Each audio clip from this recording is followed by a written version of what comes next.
Vamos embora, põe o tema aí, Ana, para nós.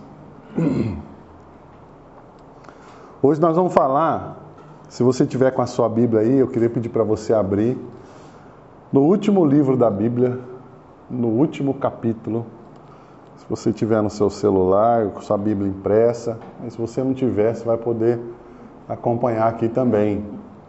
O último livro da Bíblia, você sabe qual que é ou não? Apocalipse. Nossa, pastor, Apocalipse, e agora?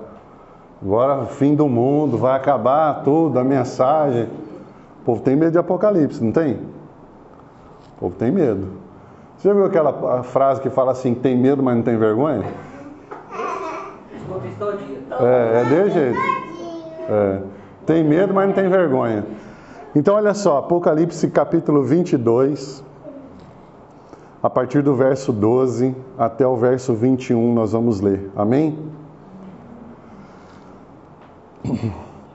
Diz assim: E eis que venho sem demora, e comigo está o galardão que tenho para retribuir a cada um segundo as suas obras. Eu sou o Alfa e o Ômega, o primeiro e o último, o princípio e o fim. Bem-aventurados aqueles que lavam as suas vestiduras no sangue do Cordeiro, para que lhes assista o direito à árvore da vida, e entrem na cidade pelas portas. Fora ficam os cães, os feiticeiros, os impuros, os assassinos, os idólatras, e todo aquele que ama e pratica mentira. Eu, Jesus, enviei o meu anjo para vos testificar estas coisas às igrejas. Eu sou a raiz e a geração de Davi, a brilhante estrela da manhã. O Espírito e a noiva dizem, vem. Aquele que ouve, diga, vem. Aquele que tem sede, venha. E quem quiser, receba de graça a água da vida. Eu, a todo aquele que ouve as palavras da profecia deste livro, testifico. Se alguém lhes fizer qualquer acréscimo, Deus lhe acrescentará os flagelos escritos nesse livro. E se alguém tirar quaisquer palavras do livro desta profecia, Deus tirará a sua parte da árvore da vida, da cidade santa e das coisas que se acham escritas nesse livro. Aquele que dá testemunho destas coisas diz, certamente venho sem demora. Amém. Vem, Senhor Jesus. A graça do Senhor Jesus seja com todos. Amém? Vamos orar novamente? Feche seus olhos aí. Pai querido, mais uma vez na Tua presença, nós queremos consagrar a Ti esta palavra, queremos entregar nas Tuas mãos aquilo que vai ser ministrado nesta manhã. E nós pedimos, ó Deus, acima de tudo, que o Teu Espírito Santo, através dessa palavra, gere temor no nosso coração, gere mudança no nosso coração, transformação. Porque o Evangelho verdadeiro é aquele que nos muda, é aquele que nos transforma.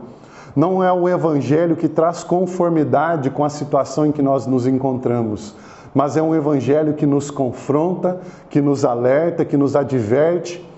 Um Evangelho que é a manifestação do próprio Filho de Deus, que mostra o caminho, a verdade e a vida.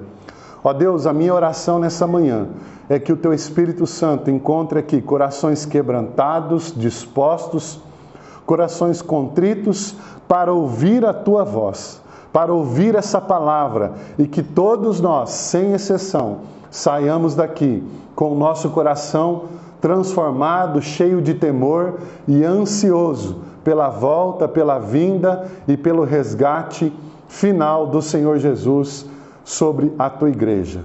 Assim nós oramos e pedimos a Tua bênção sobre nós agora, em nome de Jesus. Amém. Amém? Gente, o livro de Apocalipse, ele nos revela verdades sobrenaturais e profundas, mais especificamente a respeito das coisas dos fins dos tempos e principalmente a respeito do retorno de Jesus para buscar a sua igreja. como se dará o fim de todas as coisas. O retorno de Jesus para buscar a sua igreja e também mostrar o destino eterno para os seus filhos, para os cristãos. E nesse trecho da palavra de Deus, nós vamos aprender de maneira muito clara 5 verdades, né, ou 5 realidades fundamentais que devemos considerar com muita atenção para toda a nossa vida. Por isso o tema dessa mensagem, né? Realidades eternas do Apocalipse. É lógico que o Apocalipse, o livro do Apocalipse, está repleto de verdades eternas a respeito dos fins dos tempos, né? Do destino final para toda a criação, principalmente para a igreja. E nós vamos ver então 5 verdades, ou essas 5 realidades. E é interessante a gente pensar, eu lendo um material do pastor Hernandes Dias Lopes esses dias, eu até anotei uma frase dele, que ele fala assim, ó, o céu é mais do que o nosso destino, deve ser a nossa motivação. Então a gente não deve pensar no céu apenas como um lugar para onde a gente vai, mas a gente deve pensar no céu e ter esse pensamento, ou o céu, como um das nossas principais motivações de vida nessa terra.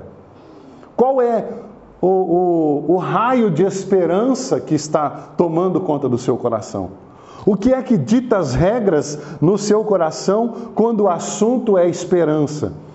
Esse é o tipo de conhecimento que nós vamos ver hoje, através desse texto, dessa palavra, que deve mudar a nossa vida nessa terra. Quando a gente recebe uma palavra como essa palavra, como eu orei aqui, ela deve gerar dentro de você um temor profundo. E não apenas temor, mas também um desejo por mudança e transformação, para que eu e você possamos caminhar de acordo com aquilo que Deus tem preparado e espera de nós. Amém? Então vamos ver então o primeiro ponto aí, no versículo 12 de Apocalipse 22, ele fala, né? Eis que venho sem demora.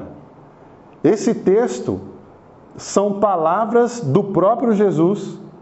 E ele está dizendo, eis que venho sem demora. Então ele está nos dando uma palavra. Que palavra é essa?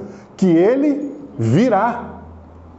Ele está consolidando, ele está confirmando algo que haverá de acontecer, que é justamente a respeito da sua vinda. Então, se ele diz que virá, com certeza ele virá. Por quê? Porque ele deu a sua palavra. Nós vamos entender aqui que a igreja, né, mais para frente aqui um pouquinho, você vai ver que nós como igreja, nós somos chamados de noiva. A noiva de quem? A noiva do Cordeiro, chamado Jesus, que haverá de voltar para buscar a sua noiva, sem mácula, sem rugas, sem mancha, limpa, santa. A igreja é chamada de noiva, e o noivo eterno haverá de vir buscar a sua noiva. E é muito interessante a gente lembrar, quando se fala de casamento, fala sobre o pagamento do dote, né? Pois é, não é? Antigamente tinha esse negócio aí, tem que pagar o dote. Pois é, quando a gente olha para Jesus, Jesus já pagou o dote pela noiva. Como, pastor? Na cruz do Calvário. O dote pela cerimônia de casamento, pela aliança eterna, já foi pago na cruz do Calvário. Então, se ele disse, ele virá. Ele deu a sua palavra. Agora, a gente pensa, né? Muitas pessoas falam aí, nossa, mas já passaram mais de 2000 anos. Que demora é essa? Que Jesus não volta? Que isso e que aquilo? A gente começa até que se colocar no lugar de Deus, querendo entender e saber todas as coisas. É interessante a gente olhar, depois se você tiver possibilidade, dedica um tempo para estudar o livro de Jó. Você vai ver que no final de tudo, diante de todos os nossos questionamentos, dúvidas, tendo como base a vida de Jó, a gente enxerga isso aqui dentro de um vasto a ambiente de infinidade. A nossa visão é muito limitada.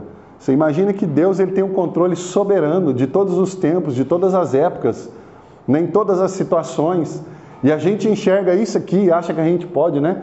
Mas eu posso te dar uma resposta, né, baseado naquilo que Pedro fala em 2 Pedro, capítulo 3, verso 9, que também serve como resposta para essa possível demora, que na verdade não é demora, é uma maneira de Deus expor a sua misericórdia. Olha só, 2 Pedro 3,9, fala assim: o Senhor não retarda a sua promessa, como alguns julgam demorada, mas é longânimo para convosco, não querendo que alguns se percam, senão que todos cheguem ao arrependimento. A gente até estava falando aqui, né, a dona Augustinha falando, né? Nossa, como que é difícil trazer pessoas para um culto, como que é difícil trazer pessoas para uma reunião de célula, não é? Às vezes as pessoas vão falar, né? Ah, se eu não sei como é que vai ser amanhã, se eu acordar, se eu conseguir acordar, eu vou. Ô, gente, vocês acham que Jesus vai cair nessa conversa? Hã? Não vai. É isso aí, João. Ó, o João, desse tamanhozinho já sabe que não vai cair nessa conversa. Não, diante dele, gente, não haverão desculpas. Mas a gente entende, então, que Deus está prolongando a sua misericórdia. Esse texto que eu li fala que, como alguns julgam demorada, mas é longânimo para convosco. Deus está tendo paciência, Deus está sendo longânimo, Deus está sendo misericordioso, não querendo, logicamente, que alguns se percam. Porque o desejo de Deus é de que todos se salvem. Ah, por que eu tenho que ir para a igreja? Porque essa é a vontade de Deus, a igreja é o corpo de Cristo. O salmista registra, né? Quão bom e suave é que os irmãos vivam unidos em comunhão. Como agradável aos olhos de Deus é nós estarmos aqui aos domingos, congregando como igreja, nos entregando a Ele e ouvindo algo da parte dEle. A vinda ao culto é um processo de manutenção da nossa vida espiritual. Não é? Quando seu carro está lá acabando o combustível, você não vai no posto para encher? A palavra de Deus é o combustível para o seu tanque espiritual. Então, ele não está demorando, ele apenas está... Gente, não se engane. As pessoas acham que Deus é besta. Tudo está organizado. Até o tempo sendo prolongado vai ser usado para juízo contra aqueles que não querem. Ah, eu não tive tempo. Teve sim. Ah, eu não ouvi. Olha a internet o jeito que está. Gente, vocês acham que uma pandemia da vida é à toa? Deus, ele tira bênçãos do meio do caos. As igrejas, muitas igrejas, né? Depois da pandemia, começaram a transmitir seus cultos e gravar os cultos. Você entra na rede social, tem gente pregando Jesus para todo lado. Você entende que a palavra de Deus está sendo proclamada, o tempo está sendo estendido, e aqueles que não vêm é porque não querem. Mas Deus está estendendo isso, e nós vemos aqui claramente nesse verso, né, que ele fala que comigo está o galardão que tenho para retribuir a cada um segundo as suas obras. Então esse primeiro ponto fala que ele virá e pedirá contas de tudo. Ele vem, mas ele não apenas vem, mas ele vem com um ato de retribuição, seja para o bem ou seja para a condenação. Seja de galardão ou seja para a justiça. Ele vem para retribuir a cada um segundo as suas obras. A volta de Jesus trará recompensa e também julgamento. O Senhor, gente, ele não se esquece da fidelidade dos seus servos. Deus não esquece da nossa fidelidade, da nossa dedicação, da nossa entrega, da nossa fé, da nossa busca. Ele não esquece, né? De tudo aquilo que nós fizemos, que na verdade é o mínimo que a gente pode fazer por tudo que Ele fez por nós. Mas mesmo assim Ele olha para nós E Ele vê, sabe? Quando a gente entrega o nosso tempo, quando a gente renuncia ao pecado, quando a gente deseja agradar a Ele, quando a gente abre a nossa boca e dá testemunho, quando a gente traz o nosso dízimo, a nossa oferta, quando a gente se importa com a causa da viúva e do órfão, quando a gente ajuda o necessitado, quando a gente ajuda o nosso irmão, tudo isso, gente, é viver o Evangelho. E Ele trará a sua recompensa. Mas assim como Ele não se esquece da sua fidelidade, Ele trará também julgamento contra os ímpios. Quem são os ímpios? São todos aqueles que estão constantemente dizendo não à convocação e o convite de Deus. Lembra que nós falamos aqui, acho que foi no último culto, que eu li a parábola onde um senhor prepara uma festa e convida as pessoas para a festa. E as pessoas estão ocupadas demais nos seus afazeres para participar da festa. E aquele senhor fala para os seus servos: saiam pelas ruas da cidade. Chamam todos que estão nas ruas. Chamem todos, pelos becos, pelas ruas. Chamem para a grande festa. Então, o Senhor, Ele está constantemente proclamando a sua palavra, o convite, a convocação para virmos à presença dEle. Vivermos na presença dEle. E muitas pessoas, infelizmente, não querem, sabe? Não querem. A gente entende que nada fica oculto diante de Deus. Olha o que fala 2 Coríntios 5,10. 2 Coríntios 5,10. Presta atenção. Sabe, eu gosto da palavra de Deus porque ela vai penetrando no nosso coração. E ela vai gerando consciência em nós. Olha o que diz esse texto, ó, de 2 Coríntios 5,10. Porque importa que todos nós compareçamos perante o tribunal de quem?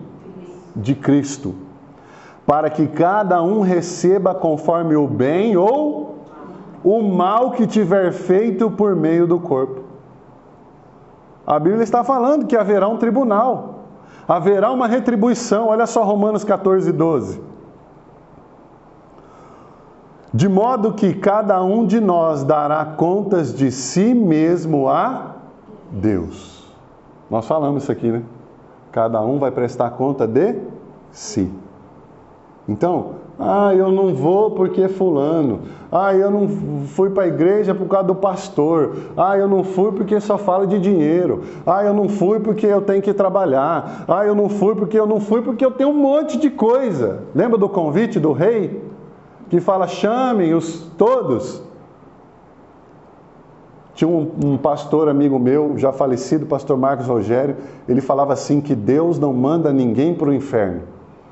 As pessoas vão para lá com as suas próprias pernas. Porque elas insistem em dizer não para o convite. A gente entende então e reflete qual é a nossa responsabilidade. A nossa responsabilidade, gente, é buscar viver uma vida ou de maneira que a nossa vida glorifique a Deus. O jeito que você tem buscado viver glorifica a Deus? E irmão, o pastor começa com essas perguntas, né? Mas por que o senhor está perguntando essas coisas? Para você refletir. Eu não estou aqui para te acusar, você precisa refletir. Você está buscando viver uma vida de uma maneira que o nome do Senhor é glorificado? Quando as pessoas olham para você, elas glorificam o nome do Senhor? Lembra que a gente falou sobre Daniel? Lembra? A autoridade da época olhou para Daniel e falou assim, esse cara, o Deus desse cara é fera. Nós precisamos viver dessa maneira, né? Sabendo que Ele recompensará a fidelidade. Você está vivendo como quem sabe que prestará contas para Deus? Então, o primeiro ponto é justamente que Ele virá e pedirá contas de tudo. Segundo, no verso 13 de Apocalipse 22, Ele vai dizer para nós que é mais uma realidade eterna do Apocalipse, né? Não apenas virá, não apenas retribuirá, mas é uma evidência da existência de um único Deus. O verso 13 fala, eu sou o Alfa e o Ômega, o primeiro e o último, o princípio e o fim. nós como noiva, quem nós esperamos que voltará? Quem? Por quem você espera? Só existe um pelo qual nós devemos esperar, e ele se chama Jesus Cristo. Ninguém mais. Somente ele venceu a sepultura. Somente ele venceu a morte. A palavra de Deus diz: onde está a morte, o teu aguilhão? Onde está a morte, a tua vitória? A sepultura não teve poder para segurar o Filho de Deus. O Espírito do Senhor ressuscitou a Jesus dentre os mortos. E ele é então o primeiro e o último, o princípio e o fim. Nenhum outro. João 14,6.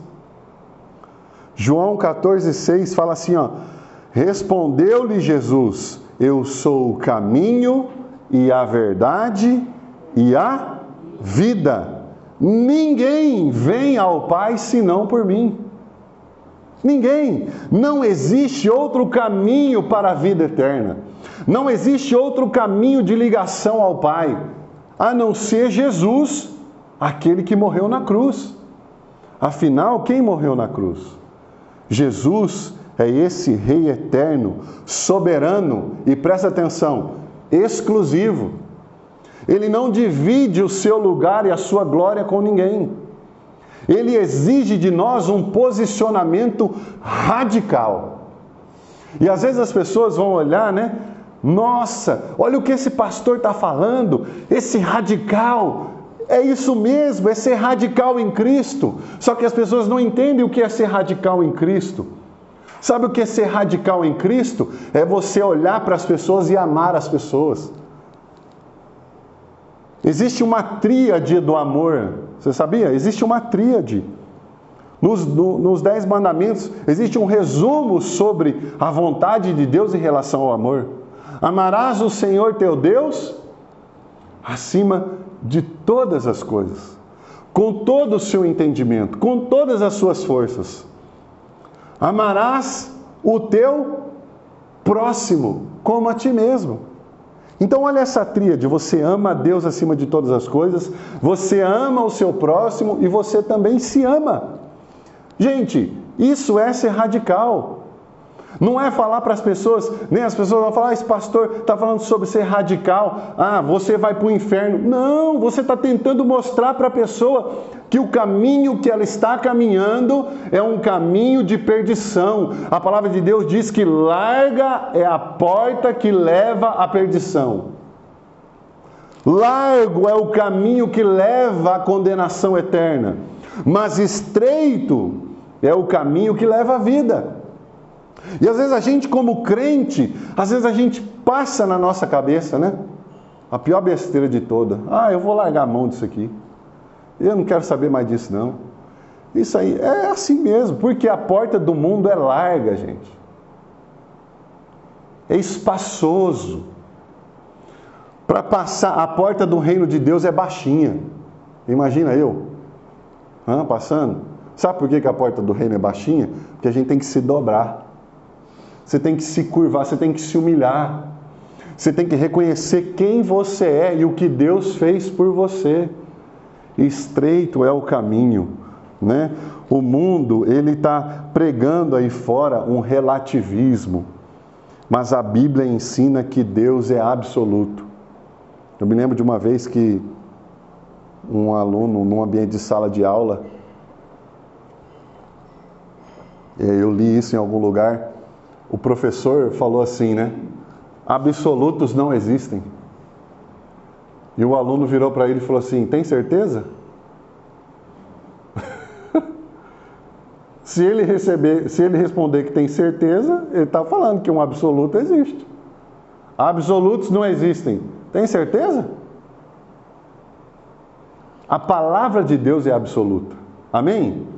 Deus está nos trazendo então a consciência de que Ele virá, de que Ele retribuirá e que não existe outro como Ele. Olha o que fala Filipenses 1,6. Estou plenamente certo de que aquele que começou boa obra em vós, aquele que começou boa obra em vós, há de completá-la até o dia de Cristo Jesus. Deus começou uma obra na sua vida. Às vezes você nem percebeu, mas Ele vai completar essa obra. Amém? Mais uma pergunta, então, você reconhece Cristo como o único caminho para Deus? Ou você tem deixado entrar um relativismo na sua mente, que o mundo está pregando, né? Que todos os caminhos levam a Deus. Cada um serve o seu Deus do jeito que quer. Não é assim que o mundo prega? É isso que o mundo prega. O mundo prega vários caminhos, e a Bíblia fala que existe um único caminho. O mundo fala que todos os caminhos levam a Deus, mas a Bíblia fala que Jesus está dizendo que Ele é o caminho. Terceiro ponto, então, terceira realidade eterna. E nós vamos ver a evidência de uma necessidade de purificação e um reconhecimento de condição de quem nós somos. Olha só, verso 14, Apocalipse 22, 14. Bem-aventurados aqueles que lavam as suas vestiduras no sangue do Cordeiro, para que lhes assista o direito à árvore da vida e entrem na cidade pelas portas. Esse verso, ele expõe a nossa condição, e não apenas a nossa condição, mas nos leva a entender a nossa necessidade, a entender que todos nós estamos numa condição de contaminação total, numa condição de imundícia e sujeira espiritual. Para quem conhece aí alguns processos na indústria, né, dependendo de situações, qualquer pingo de alguma coisa que cai em um componente, você contaminou todo o processo. E esse pingo na nossa vida se chama pecado. O pecado quer dizer literalmente errar o alvo. Você acha que você já errou o alvo alguma vez? Um monte. Dá para contar? Nos dedos da mão? Não dá. Então, se um só basta para contaminar, quanto mais muitos. Não existe mais diferença entre um pecado, 10 mil, basta um. E nós herdamos essa natureza pecaminosa, e o texto fala a respeito justamente disso: bem-aventurados aqueles que lavam suas vestiduras no sangue do Cordeiro, porque somente o sangue do Cordeiro tem poder para remoção da mancha chamada pecado. O sangue de Jesus é o componente mais corrosivo da história. Ele consome a pior de todas as manchas, que se chama pecado. Quem não reconhece a sua sujeira não está disposto a ser lavado. Quem tem menino pequeno sabe, né? Menino brinca, corre, tá com aquele colar aqui, Aí ele chega em casa e fala assim: mãe, eu nem me sujei. A gente eu sei, né, João? Olha só, a humanidade caminha desse jeito. A humanidade está toda contaminada, cheia de colar de macuco do pecado. E está querendo dizer para Deus que nem se sujou. Não vou tomar banho não. Hoje eu não vou tomar banho não. Né, Ana? Não precisa tomar banho, vou vender meu banho. Vai. Nem suei. É isso aí. A humanidade está dizendo para Deus: eu não estou sujo. Porque só vai para tomar banho quem reconhece a sua sujeira. É isso que esse texto está dizendo. E o texto está dizendo que é bem-aventurado quem reconhece. Eu olho para mim e reconheço a minha incapacidade de me limpar, a minha incapacidade de me lavar. Eu preciso olhar para a cruz, eu preciso olhar para o sacrifício que Jesus fez, para que esse sacrifício, recebendo ele na minha vida, ele seja efetivo, me lavando do meu pecado, dos meus pecados que eu cometi, dos que eu estou cometendo e até mesmo dos que eu ainda vou cometer. Esse é o poder do sangue. Eu acho interessante outra tradução, né? A RC, Revista Corrigida, e a King James, não precisa pôr não, Ana. Fala assim, bem-aventurados aqueles que guardam os seus mandamentos. Ele não fala sobre lavar, ele fala sobre guardar. Mas se a gente entender nas entrelinhas, todo aquele que guarda entende que deve lavar as suas vestes. Todo aquele que ouve estas minhas palavras e as pratica é semelhante ao homem que construiu a sua casa sobre uma rocha. Será que nós temos guardado os mandamentos do Senhor? Será que eu entendo que Jesus é o único que pode me salvar? Será que eu, no fundo, ainda que muitas vezes eu não consiga, existe um interesse ou um desejo lá no fundo, quase que apagado, de fazer a vontade de Deus? De viver uma vida que glorifica a Deus? Romanos 3, 23, ele fala assim: pois todos pecaram e carecem da glória de Deus. O pecado, gente, ele nos afasta de Deus. A Bíblia diz assim, porque os vossos pecados fazem separação entre vós e o vosso Deus. Mas a Bíblia, ela nos aproxima do Senhor, porque ela mostra a nossa condição. Olha que tremendo isso, não é?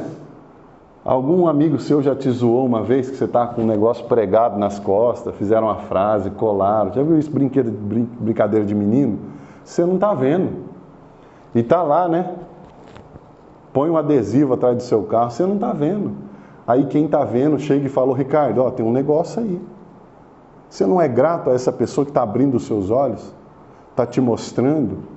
Olha, você vai entrar aqui. Esses dias eu fui ali perto da casa da Quênia. Estavam arrumando uma rua ali, e eu entrei numa ruinha lá, e eu fui, chegou lá, não tinha saída.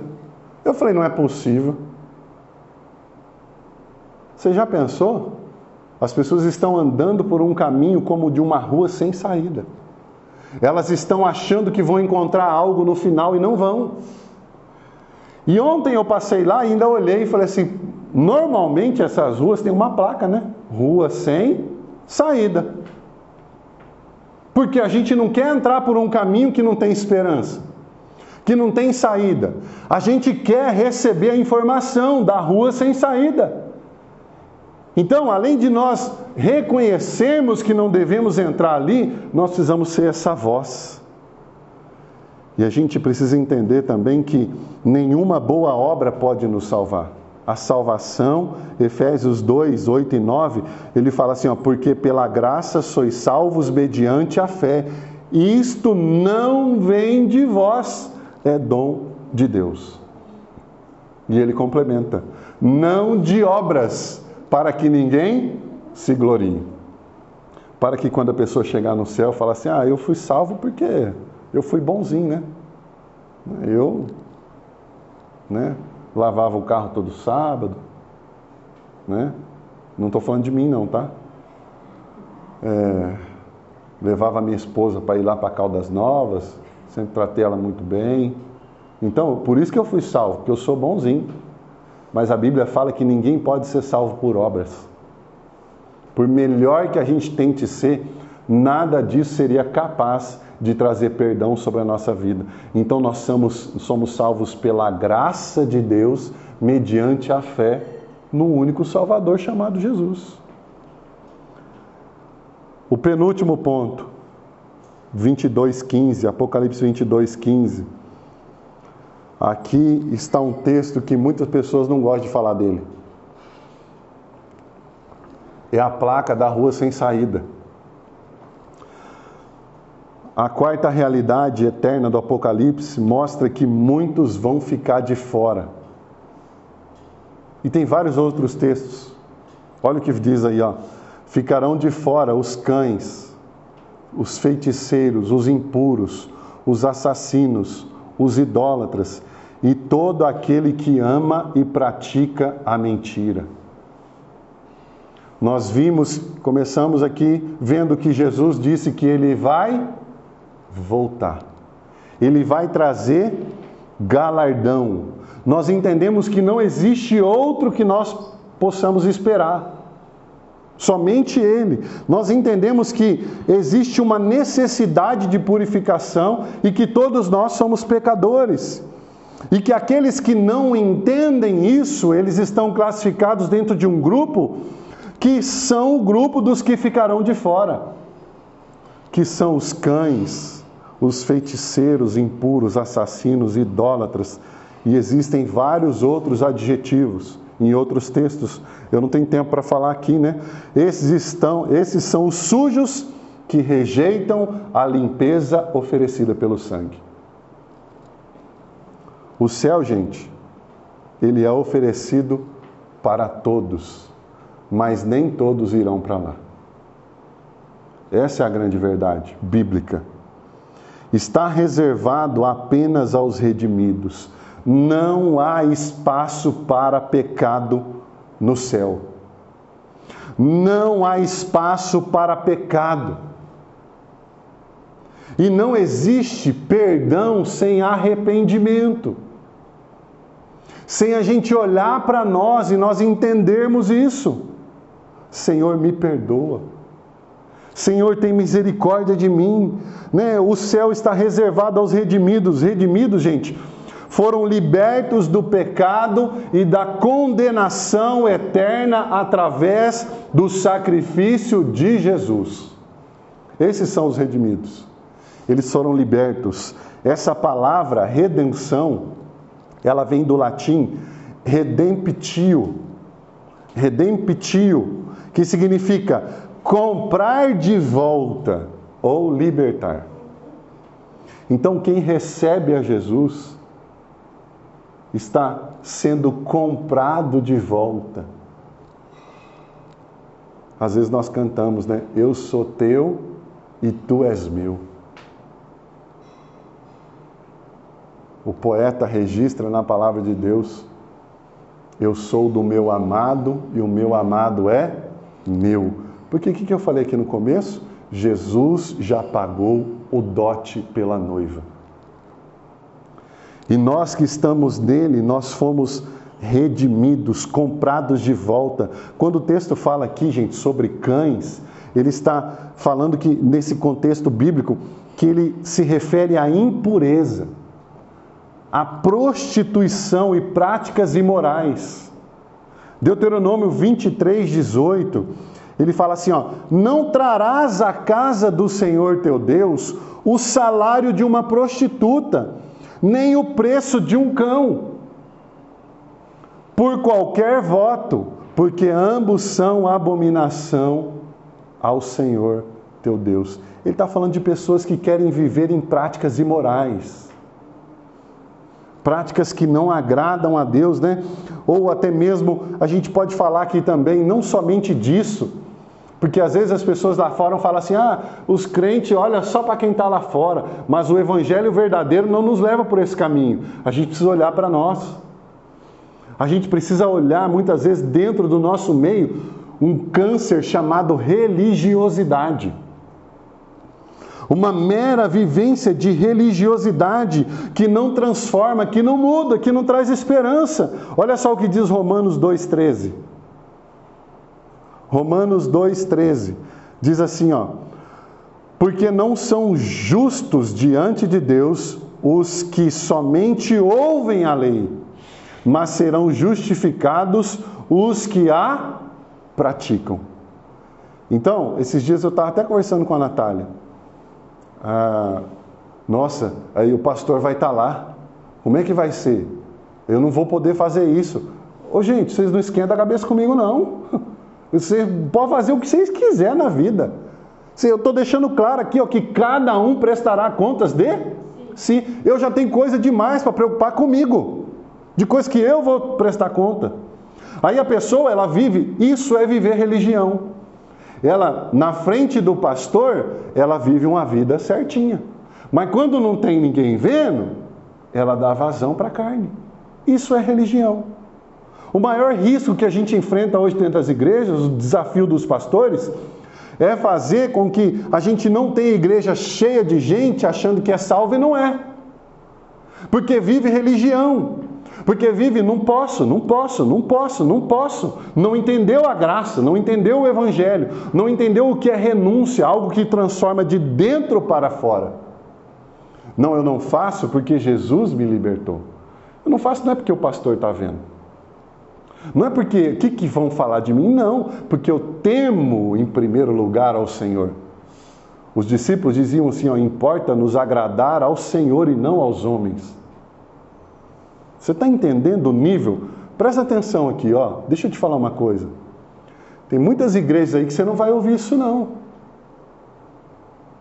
O evangelho verdadeiro, ele te deixa livre.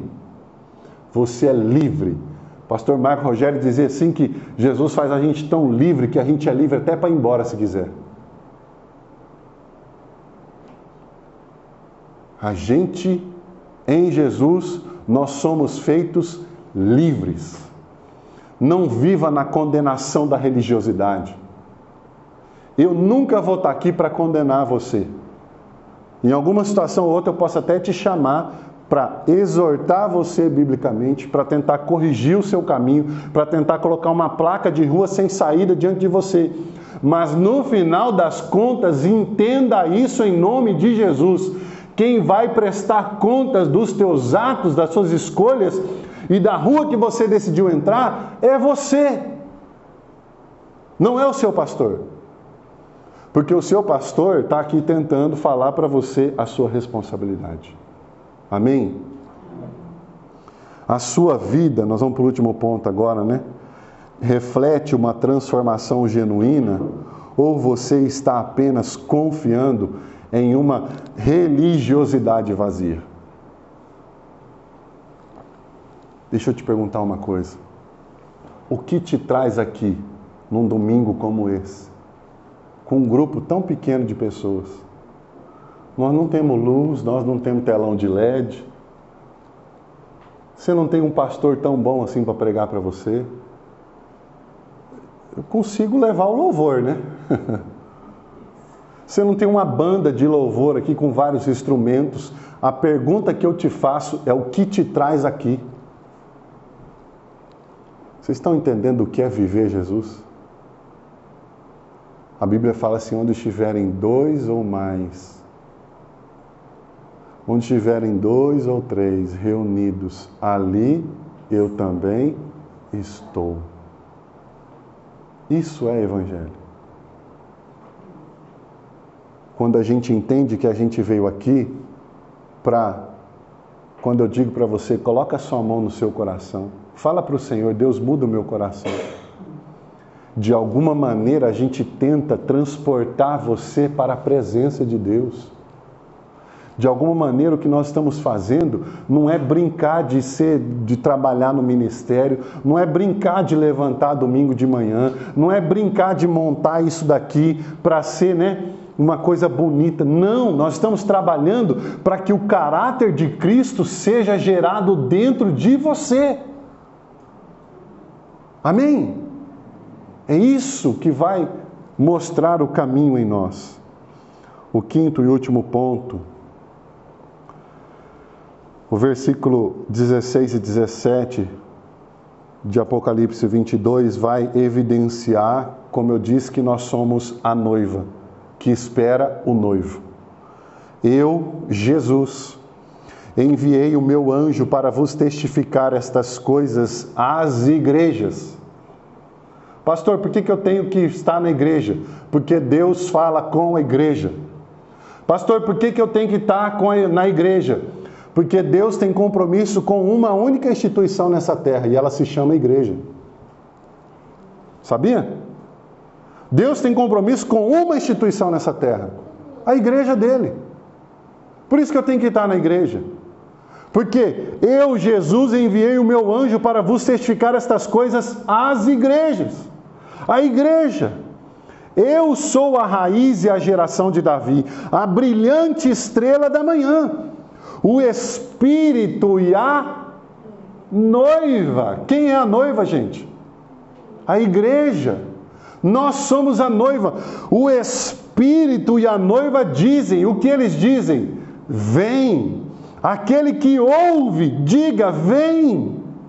Aquele que tem sede, venha. E quem quiser, receba de graça a água da vida.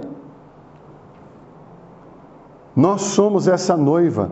A igreja precisa continuar aprendendo, ou precisa aprender a clamar ansiosamente pela vinda do noivo. É isso que nós como igreja precisamos. Não se trata meramente de um simples clamor de palavras, mas é um clamor de motivações e ações. Porque as nossas ações gritam muito mais alto do que as nossas palavras. A igreja não deve ser só um lugar aconchegante para receber você. A igreja não deve ser um lugar meramente, gostoso e tal, onde você tem comunhão, mas a igreja primordialmente precisa ser despertada a uma vivência de clamor pela volta de Cristo. Você entende que muitas vezes o que está sendo ensinado por aí é a igreja viver nessa terra. A igreja viver meramente as expectativas dessa terra. A teologia da prosperidade, porque Deus vai te dar dinheiro. Mentira!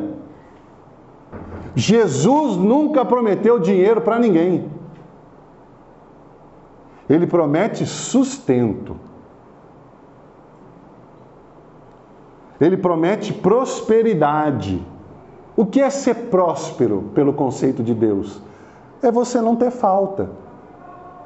O conceito dos homens é ter carro zero, é ter tudo. Eu não estou dizendo que você não possa ter isso, mas eu estou querendo te levar à vivência de um nível extremamente superior do que é isso.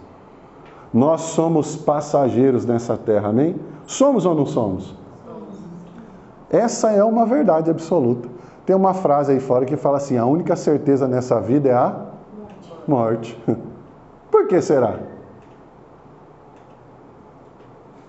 E por que os homens estão tentando viver uma vida como se fossem viver eternamente aqui? A palavra de Deus diz assim, louco, esta noite pedirão a sua alma, o que você tem preparado e para quem será? A nossa esperança em Cristo, como noiva, é pela volta dele. A noiva não deve então clamar meramente por uma boa vida nessa terra, mas nós devemos desejar ansiosamente a volta de Jesus. Às vezes eu estou assim, eu falo: Senhor, volta logo. Vem logo. Não precisa dar tempo de acabar essa igreja, não. Não precisa dar tempo de crescer isso aqui, não. Volta logo. Mas, como a gente viu lá em 2 Pedro, Deus está estendendo a sua misericórdia, para que mais e mais pessoas venham. A igreja deve bradar aos ouvidos dos sedentos o que diz esse texto: aquele que tem sede, venha, e quem quiser receba de graça da água da vida. Jesus, então, gente, Ele está nos convidando para uma comunhão eterna. A igreja é essa noiva que aguarda o noivo. O convite é para todos. Nós devemos viver preparados para essa volta. Mateus 25:13 fala assim, vigiai, pois, porque não sabeis o dia nem a hora. Você sabe quando você vai morrer? Você sabe quando Jesus vai voltar? Por isso que a Bíblia está falando, vigiai. O que é estar vigilante? Constante. Estar vigilante é estar preparado, não por causa de mim, mas por causa daquilo que Ele fez em mim. É isso que a palavra de Deus diz. Você tem, então, esperado ativamente por Cristo? Ou você tem se distraído muito com as coisas dessa vida? Essa é uma pergunta extremamente atual.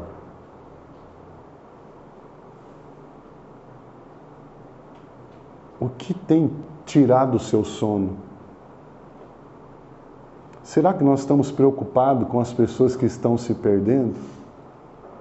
Sabe, eu estou desenvolvendo um planejamento para começar a fazer algumas ações. Porque eu entendo que Deus Ele me chama para algo. E a responsabilidade da consequência, muitas vezes, ela não vai estar sobre mim. Porque é uma obra que só Deus pode fazer. Mas eu tenho me planejado para de alguma maneira tentar falar para as pessoas que nós estamos aqui para falar de Jesus para elas. Eu estou com um planejamento,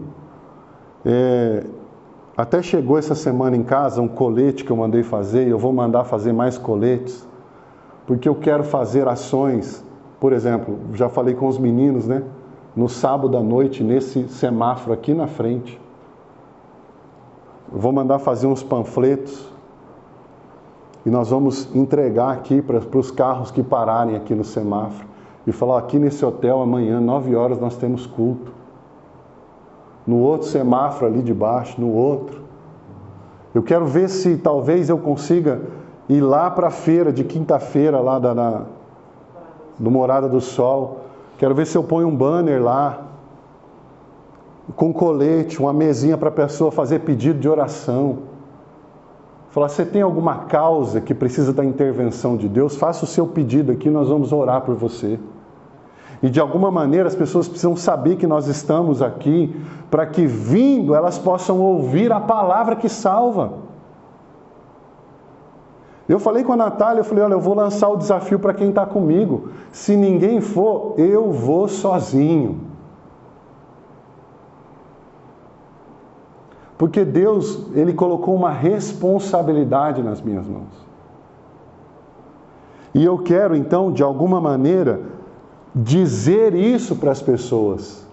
Quem tem sede, venha. É de graça a água da vida, se chama Jesus. Quem tem sede, venha.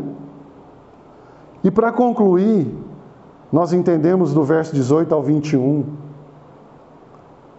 Nós podemos ficar de pé, Augusto, pode vir aqui. Antes da gente passar a ceia.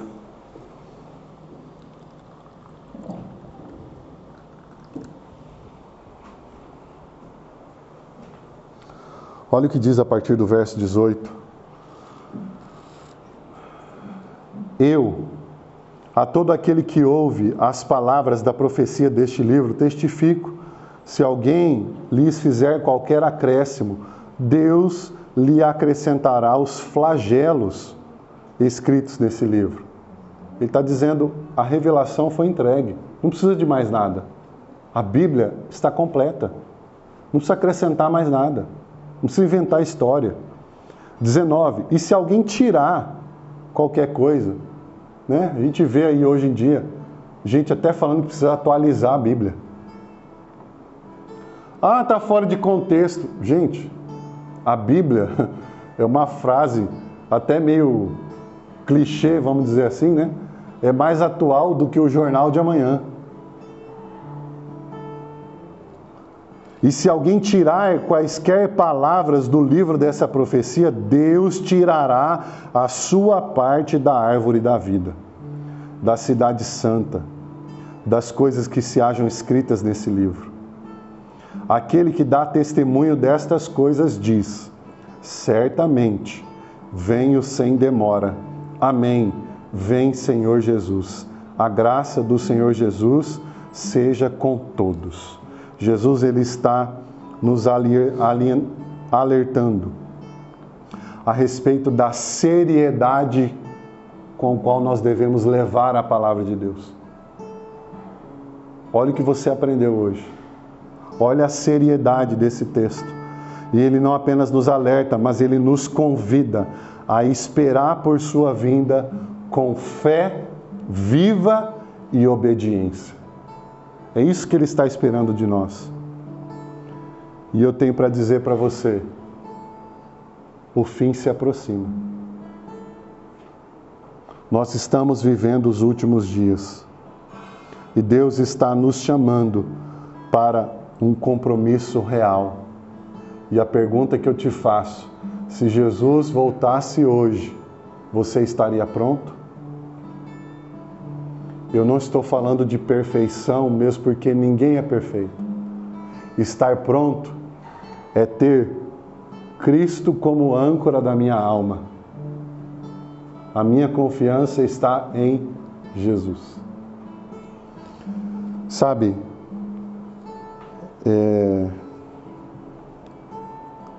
Eu gosto de pensar em Jesus como o meu advogado. O que um advogado faz?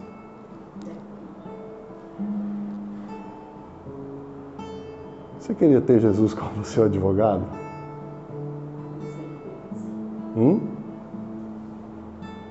Um advogado, na defesa de alguém, ele trabalha com a apresentação de evidências ou provas de que aquela pessoa é inocente ou não deve ser condenada por aquilo. Nós falamos hoje sobre um tribunal evidente que está por vir, proeminente. Se há tribunal, haverá julgamento, e se há julgamento, haverá necessidade de um advogado. Ai daqueles que não tiverem um advogado. Eu fico imaginando, no dia desse tribunal, a acusação puxando a minha capivara. Não vou nem falar da sua, vou falar da minha. Quem é mais antigo lembra do papel contínuo? Lembra? O Ricardo, joga lá que tem a ficha do cara. E a ficha, gente, deixa eu te falar uma coisa. É toda a verdade. Ó, tá aqui, o Anderson. Você foi pastor, você fez isso e isso. Aqui as coisas feias que você fez, ó. Ó os pecados que você cometeu. É tudo verdade. Mas eu também vejo um momento em que o meu advogado estará lá e vai levantar a mão furada dele e vai falar: tá vendo essa dívida? Toda essa ficha? Eu paguei.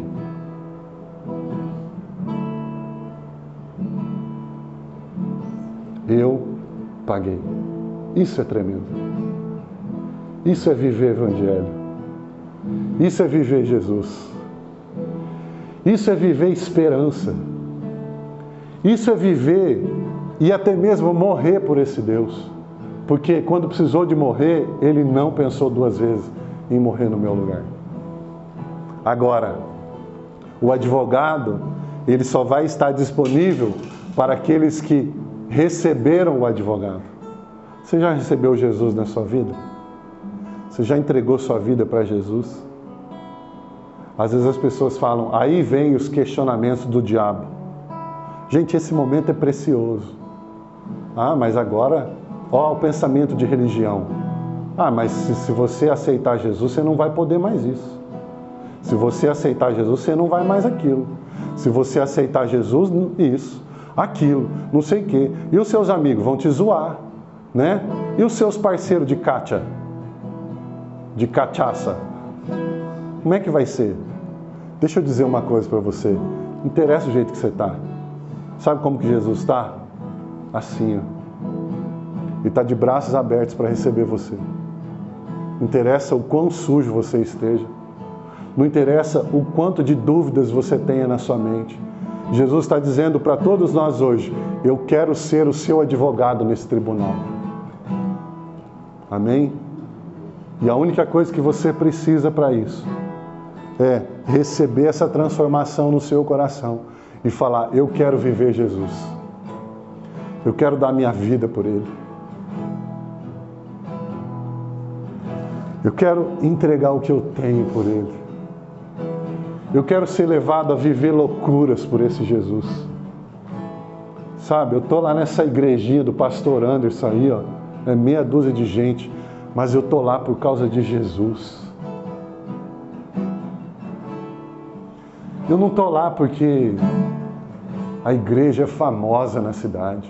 Quem somos nós? Sabe, eu tive algumas situações com pastores aqui da cidade já, em que eu percebi pastores com ciúme de mim. Coisas que aconteceram na prática. Gente que achava que eu estava aqui para tirar gente de outra igreja. Gente, a igreja está aberta para qualquer um. E eu falava com a Natália, né? Rapaz, a igreja do cara está aí, ó, já estabelecida, não sei quantos membros. Eu sou um cachorro morto perto desses caras. O que esse cara está...